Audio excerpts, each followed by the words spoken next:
Well, what do we have here? This is Smith Wesson brand new Shield.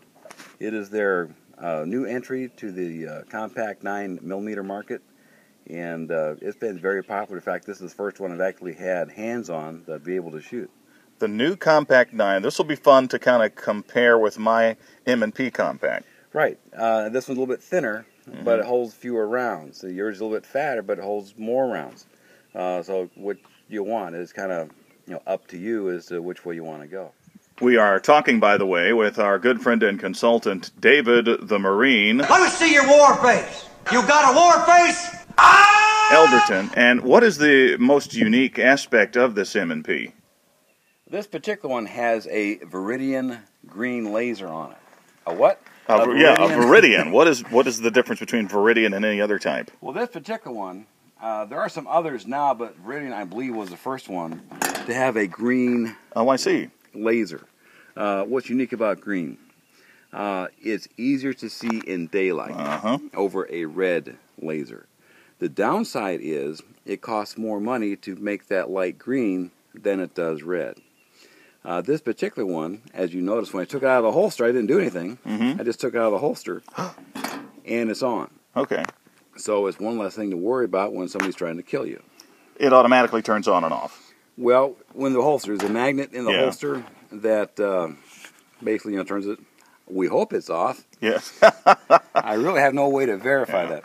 But there's a magnet in there that does turn it off, and when you pull it out, it turns on. And so you can focus on what you need to focus on. You can see how thin that is. It's very thin, yeah. So thin equals comfort to a whole lot of people.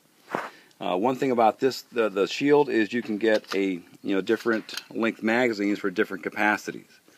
This one has about a little over ½ inch there, 5/8 of an inch, but it holds 8 rounds. They have some other magazines that hold fewer rounds, but they're flush with the. One thing unique about this particular striker-fired gun is it has a thumb safety, and not all the guns have it, and some people really don't like it. Yeah.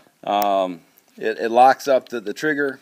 So that's an extra step you have to go through to. If you incorporate it into your draw stroke, it's not hard at all. You just kind of take it off. Yeah. But you got to make sure it is something you have to incorporate into your training. But it's not going to add any more time if you do it. One thing about the green laser is it's more visible than the red.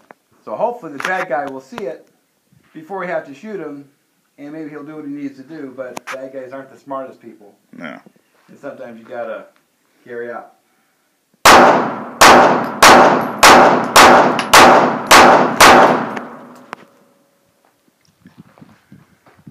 Nice shooting, Tex. You might be convinced. Yeah. Wow, this is a lot thinner than what I'm used to on my particular Smith & Wesson. So we'll see if it makes a difference.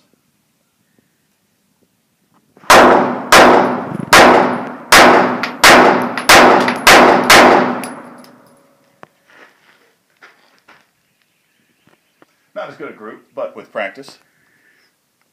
A lot of practice. Yeah.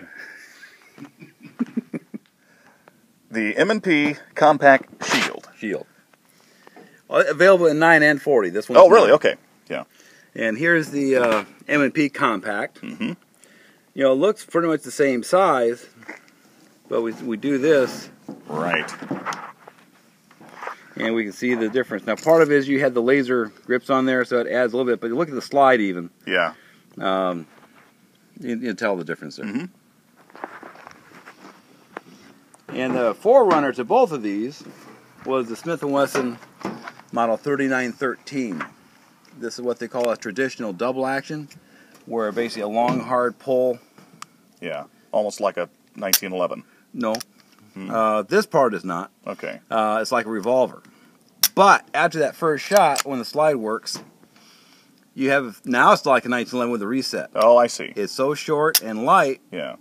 Now, the advantage to this gun, a lot of people say, is for a threat management tool, like the cops, for example, they hold a lot of people at gunpoint, more than they shoot, which, that's good. So there have been cases where triggers like these have gone off in the hands of people who haven't trained as much as they should. Yeah.